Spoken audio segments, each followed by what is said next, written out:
It's your man's in there, man. Tay Pain, 909 Live, Bloodprint, Tay Pain. Hit me at Tay Pain, Twitter, you know what I'm saying? Want to get back into another topic of mine. This is my channel, you know what I'm saying? Another album that I think I slept on, Through the Fray. Man, I think a lot of people and a lot of young, a lot of shit. I'm getting tongue. A lot of y'all young cats won't even know about this. Too hung up on the Carter 3 and 4s and all of that, like this late this what I'm saying, the late model stuff.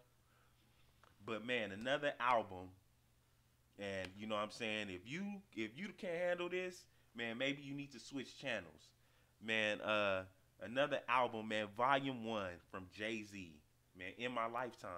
Man, I think that album, man, I think cuz first of all, the album was dope. Man, I always thought it was dope. Man, you can damn near you can listen to it through and through. This is not, what I'm saying, like nobody comes out with uh uh um uh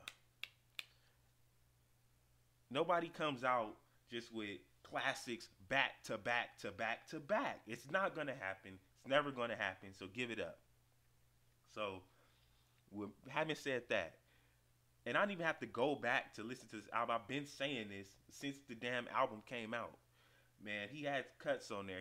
I mean, it was more of a, it didn't have the Reasonable Doubt feel, but it had the same, you know what I'm saying? It was a different album. It was just a different album. Man, that's when that 97, that's when Diddy and was doing his thing with the whole, the shiny suits and the colorful, it was just that, it was that sort of era was moving towards that. So I felt like Jay-Z probably kind of got influenced by that or wanted to go with the hot dude, which was Diddy at the time. And I think to do with that out, well, that whole album right there just had a sort of a type of a that kind of feel. You know what I'm saying? It kind of got out of the suit and the hat that he was doing. It kind of got into another Diddy type feel, um, which I think would have been different if Big was alive. It probably would have still been sort of like a mafioso look with them two, um, progressing to what we see now. Of course, anyway, but that's besides the point. That album, man, has some hits on there. The City Is Mine. That was the first one. A million. Is it a million? Doom doom. No, I think it's A Million Questions or something like that. That kick start the album off. Then it fell into number two. The City Is Mine with Blackstreet. A dope cut. That was tight. That was dope, man. The lyric. I don't have to talk about lyrics because lyrics was there. They're there all the time. You don't have to worry about Jay-Z slipping up on on lyrics. So let's be clear about that. Um, City Is Mine. Then it moves on to um, I know what I know what girls like. I know what girls like. Produced by Diddy and D. Dot Angeletti, aka the Mad Rapper.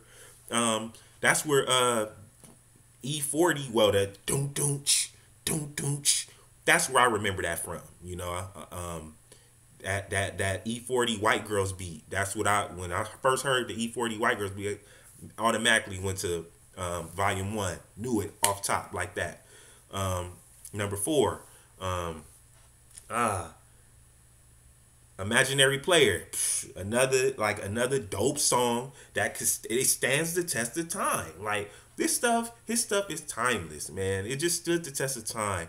Uh, then you had a lot of people didn't like Sunshine, the video with Foxy Brown and Babyface. It was kind of too poppy for people. I can understand that. He's in the fish lens, truly looking like a camel. But at the same time, the song was dope to me. To me, the song was dope. Then you had Friend of Foe '97. Nice story, short storytelling, carried on from Reasonable Doubt. Of course, Where I'm From was on there. Man, classic song. That's where Diddy got that whole that Angel song with Dirty Money. You know what I'm saying? It's too. My wife ain't never even heard Where I'm From.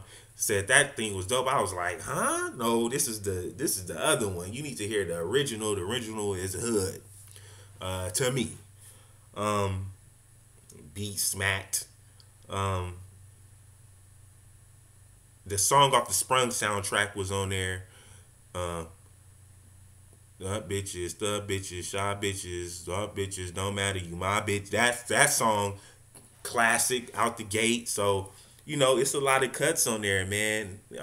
That's some of the songs was on the streets is watching movie. So you watch the movie, everybody loved the movie. You got to go see where the music was coming from. So man, I think that's a slept on album. I think that album does not get any credit at all, which it should, because it's better than a lot of people's albums out today. Like today, like yeah, if I'm living in the past, so what, man? So what, man? I'd rather way listen to that stuff than the shit that's on now, man. Like, I'm not buying these guys today, these Big Seans, and man, they just too soft and they just too squishy for me. It's too man, oh, what's the word? It's just too syrupy and too sweet, too syrupy and sweet for me, man. I just can't get with it, man. Drake is just too. I know I don't sound like a Drake hater, but I'm not, man. He just too. I can listen to his music to a certain point, to a certain extent. I can listen to him, but at the end of the day, he just too syrupy for me, dude. The sugary beats, dude, and all of that, man. I just, listen to him for some time, and then that's it. How do y'all feel? Or maybe y'all need to go back and reach in the archives. In your archives, if you got it, maybe you need to go back and listen to Volume 1 and listen to it. If you ain't listened to it or really getting other people's opinions. So that's my opinion on Volume 1. I holla.